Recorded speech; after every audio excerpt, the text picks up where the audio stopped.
Welcome to this video. If you're familiar with my channel, which I'm sure most of you probably aren't, this is a little bit different for me.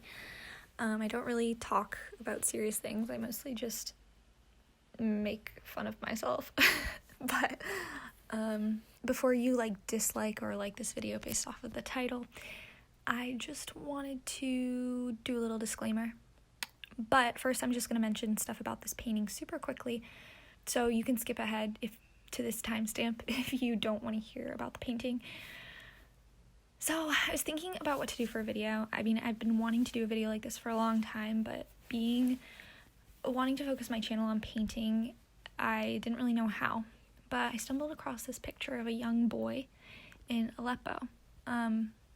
This is the reference photo, and the link to the article will be in the description, but it was just really moving reading the actual article. And I mean, I stay up to date on kind of every conflict because those situations just really move me, and they kind of hit close to home and encourage me to try and make a positive difference in the world, even if I can't really do that as a single person on a large scale, which I guess some people might think is naive or whatever, but there's enough bad people in the world without me contributing to that. So anyways, this boy, he isn't sobbing or anything, but I think the tear tracks in his face, the expression on his face is, I don't know, it just has so much emotion, and he just looks so heartbroken, and I think it represents the emotions a lot of people throughout history and in the present have felt in times of war. I'm painting with oils on a piece of watercolor paper that I primed with white acrylic paint, and the painting took around maybe 6 hours to do. I think there's 5 hours of footage that went into it, and then I did some stuff in between as my camera battery was recharging. Now about this video. I'd like to start off by saying if you've been affected by this war, or your family has been, and therefore you're understandably kind of tense or upset or defensive about any of these topics, if you feel you can't get through a video that acknowledges all aspects from the perspective of someone who's been affected through my family, then I suggest you click off the video, because I know not everybody likes to hear all sides. I know, trust me, I know how upset these topics make people and how conflicted, but I really hope you don't make conclusions about my opinions or ethnicity or beliefs or anything like that, or who I am before listening to my entire spiel. I've spoken very empathetically about these topics in the past, and even when the majority of feedback is positive, there's always people who get really angry, and I understand. As you can see by my channel name, I mean, if you've looked at it or if you are familiar with last names, I am South Slavic in ethnicity and nationality. One of my parents is part Croat, or is part Croatian, I don't know. I never grew up saying those words in English, so I don't really, I'm sorry, I'm going to interchange the terminology a lot. If I say Serbian in terms of ethnicity, I'm sorry. One of my parents is part Croatian in ethnicity, and the other is Serbian but was born in Croatia, so if you don't know, that means they're Croatian Serbs. And basically it means I have one parent who's ethnically Croatian and one who's ethnically Serb, whose ancestors are from the country Bosnia. And both my parents were not born in America. So as you can imagine, with that kind of background, it has kind of made me my entire life struggle with my identity, in the sense that there are so many people in one aspect who feel very strongly about the people in the others in my life. I identify to my peers when they ask as Croatian-American, because those are my nationalities. I'm a citizen of both countries. But my ethnicity is kind of all-encompassing in the South Slavic countries that we're going to talk about today. And when I talk about my family's experience, you'll understand why that has been kind of challenging, seeing both sides. So this is coming from someone who's young. I was born after the wars. I was born after conflicts, but that does not mean that my family did not experience it. This is not a comprehensive analysis of the war. No opinions on the war are happening here whatsoever in terms of politics. It's just to shed light to people who aren't, I guess, from this part of the world, or people who maybe are descended from Slavs, so they're interested in the South Slavic people, but not recently enough to have had their families involved in this, and so they might not understand what this is like. I try and find the humor in these situations when I'm speaking to certain people because that's how I cope with people who ask kind of ignorant questions, which you'll hear about that later. But I don't really find any of it funny at all when I think about it and all the pain that has happened. But sometimes it's people who don't understand, the situation. It's easier to laugh at their jokes than it is to put them in the situation of, realizing that what they said is not appropriate. Anyways, that doesn't really make any sense. So I'm not going to give a summary of the war, really. I'll link a video below, but I'll just say really quickly, long story short, a lot of bad things happened from all sides as people wanted to declare independence, as some parties wanted to keep people within their country. A lot of innocent people died. A lot of non-innocent people were sent out to murder and, other things. The United States got involved. Many people hate Bill Clinton if they're from the South Slavic countries, and honestly, I do too, and not just because of, I'm not going to get into this, he was just not a good person. I understand that there are sacrifices that come in war, but 1/3 of the people who died, statistically, 1/3 of the people who died in these American bombings were civilians. And, that doesn't just apply to what the U.S. did, that applies to all sides. So many civilians died. And that is the most heartbreaking thing about war, is that just oftentimes the people who are hurt the most are the people who just never wanted to be involved in the first place. The nuances of the conflict continue for a while, but that is kind of what's relevant to my story. Again, stories deserve to be heard, but I'm not going to be telling everyone's story today. I'm going to be talking about my own experience growing up around people who have never had to think about this. So I'm unimaginably blessed to have been born after the conflicts, but my parents were affected by it. Being ethnic Serbs in Croatia, despite having lived there for hundreds and hundreds of years, my aunts and uncles were subjected to anger of certain, Croatian security forces, and they were interrogated and abused, despite my family's passive role in its history as farmers. My other grandparents weren't involved as directly. They helped Bosnian refugees, but hearing the things they saw were just awful. And any of you who lived through that or had family who did know that, and it breaks my heart because I know there were Croats in Serbia and, one country over who experienced the same thing. Yeah, it's so hard. Anyways, when it comes to me, I have family members who hate Serbs, and I have family who hate Croats.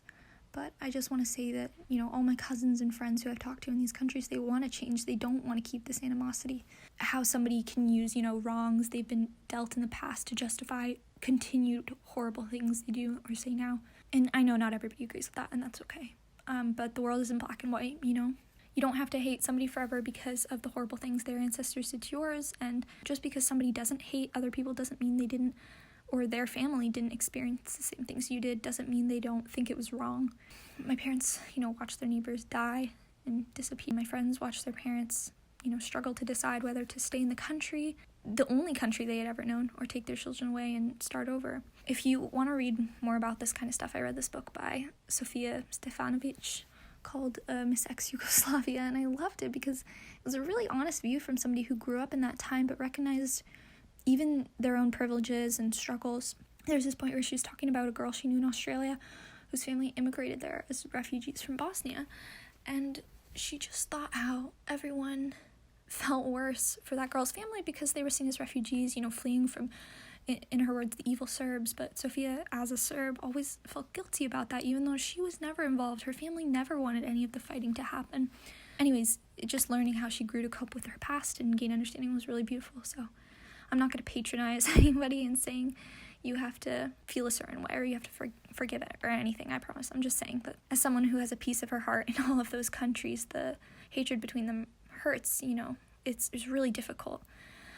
Now, if you have only grown up in those countries or have only grown up in America, I kind of want to explain my experience.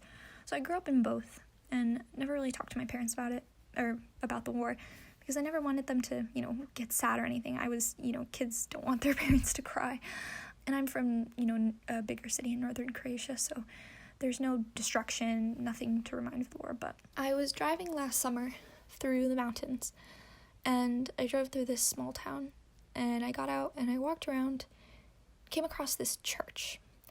And it was beautiful, and the reason it stood out was because it was the first Serbian Orthodox church I had ever seen in Croatia. Yeah, I usually stick around the big cities, and there really isn't too much of that. But it was a really surprising sight, and one half of my family is Serbian Orthodox, and one half is Catholic. So I've been to both of those masses, and if you've ever seen the two churches, you'll know how different it was. But so I started looking around the town, and I realized, 25 years later, this town still had not recovered from the war. But it hasn't been that long. When I looked around the town, there was a school that had been destroyed. The entire front had caved in. But something about that specifically, where children are, the cemetery was filled with, Serbian last names, and there was a memorial to the Serbs who had died and the Croatians who had died defending them, because they were all part of the same community and they all loved each other no matter what their ethnicity was. And I've seen them in Serbia too, where these innocent civilians, these Croatians got in the way of a fight that they didn't even want to be involved in. And I mean, if you've been to Sarajevo, the memorials there. I read a book. Sorry, I keep talking about books. So I read this book called The Cellist of Sarajevo. And I basically cried the entire time because it was just so moving. But that book, even if it's not completely accurate, those emotions that the author writes about are just so beautiful and so real. That is what war is like. I know a lot of people in those countries hate the U.S. in general, or the U.S. government, and I get it. When I think about Bill Clinton, sorry, I'm going to bleep this out, but he was, a sexual predator. The decision he made affected so many people, and a lot of people don't, but a lot of people have animosity towards it for good reason.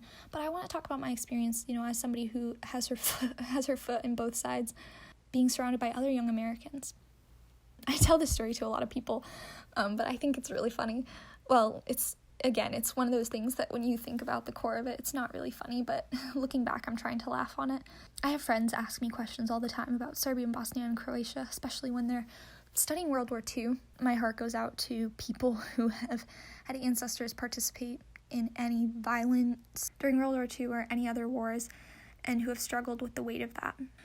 And even though I don't have ancestors involved in these kinds of, the number of people who even bother to ask me, I almost find offensive. I mean, I don't get offended by a lot, but they'll ask if my family were Nazis. They'll ask them, and I say, I have this template of what I say. I say, no, they were farmers, and I think it's funny or whatever, because it's simple and it's true, and it's not their business anyway. I have friends who are genuinely curious, and I do love talking about the Balkans. It's my favorite place in the world, obviously, so I don't mind, but the reality is that my family were, they were in concentration camps. And even if they hadn't been, how does my ancestry affect me? It's not like being a Nazi is genetic. And I have friends whose great-grandparents were part of, the fascist regime and armies, but that doesn't make them bad people. I'm not going to hold them accountable for somebody they never even met. Unfortunately, most of my American friends are over third generation here, which isn't bad in itself, but oftentimes that comes with kind of a buffer from history, like a disinvolvement, or that's not a word, but so the funny story that I mentioned before is just that once a friend was doing a report on World War II. This is a long time ago. I was a lot younger. I don't remember too much about the exact scenario she was talking about, but I was, I never talked about my Slavic ancestry because there were some pretty bad experiences that I had dealt with secondhand xenophobia, and since I didn't have an accent, I didn't have to deal with it on my own, but yeah, it was exhausting. But she mentioned something about Serbia, and I kind of was half listening, and I said, oh, I have family and ancestors there, and she just casually says, well, your family were murderers. And I sat there in shock, because that was before I had conditioned myself to respond with, no, they were farmers, so instead I said, aren't you German? No, but seriously, I was so surprised to hear something like that. I was, 12 or something. I had never had anybody say something bad like that to me before. I think because most of my friends didn't know where Croatia was, or the adults who spoke to me actually had censored to not say bad things about that country because they knew I was young. And it's weird to have your mind go to those dark things the first time you think of a country. When I think of places there have been genocides, the first thing I think about isn't the genocide. You have to be pretty limited in your education to classify a country by something like that. I think most Americans who know a little bit about war think Bosnians and Croatians are good, Serbians are bad. And when people asked where my parents were from, I would say Croatia, because that's true. So maybe I never had to deal with the kind of stigma that comes around Serbia before, because I never, thought to answer with that. But this time when I mentioned Serbia, I was faced with this accusation, and it's been strange. I've had friends who have a distant ancestor who's from one of those countries who immigrated to America in 1870 or something. And I do love to have that connection with my friends or celebrities, because if you have a similar experience to me, it's hard growing up. Well, I shouldn't say hard. It's not that hard, but it's hard to find idols, to look up to when you're growing up. But I digress. My friendships with distant Balkan connections, I value them a lot, but really it's only at the surface, because I don't really connect with them deeply in that way. At times I almost wish they wouldn't try and relate to my family there, because they never educated themselves on the war or the modern country, because the countries aren't what they were in the 1700s, And then they introduce themselves as Croatian or Serbian or Bosnian, and it doesn't bother me too much, but I think I get a little possessive about them because, I love them and I miss them, and they are a part of me legally and ethnically and emotionally, because of that, I know that they aren't as shiny and romantic and sparkling as every, film or idea of them says. They have this history of turmoil and destruction, and I get worried thinking about what my friends would say if they knew how much hate there is there, because they haven't had to deal with that, and that's okay. But I don't know, another girl once overheard me mention Croatia in a private conversation, said, oh yeah, that we know, us, history people know, that entire area is just a show.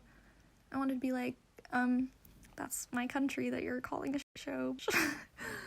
Sorry, that's not the point. I think I'll always just feel a little empty when I'm in America, and I'll feel empty when I'm in Croatia, because there's parts of me in both places. I will be until this pandemic is over and I can, dedicate my time to both places. And I'm proud to be an American, and I'm so proud to be Croatian and Serbian and Bosnian. And I kind of think to myself, I guess, that I'm the granddaughter of the enemy, to all sides, and I know that. But I'm still proud of that, and even if I do feel a little bit alone in it, but if you made it this far into the video, thank you for listening to my weird ramble. If you're similar, you have kind of your foot in both places, please let me know down below. I respond to everyone, and I don't know, I would love to hear if there's somebody out there who is like me. But if you think I'm naive for wanting peace and happiness between the places, or for having, a complete love for both the US and the Balkans, then I'm sorry for you, but I'm not going to apologize for myself. I'll end in saying this. In a video by Yes Theory, called 96 Hours Inside Afghanistan, Thomas Bragg says, love over fear means surrendering to the truth that humanity is inherently good. And I love that. I believe that. I love my friends in Croatia and I miss them. I love my friends in Serbia and I miss them too. I know that there's inherent goodness in all of these people. And I've learned this through being an empathetic person, and I hope one day the countries can see the value in each other completely and connect despite that past. Thanks, guys. I hope you enjoyed the painting. Bye.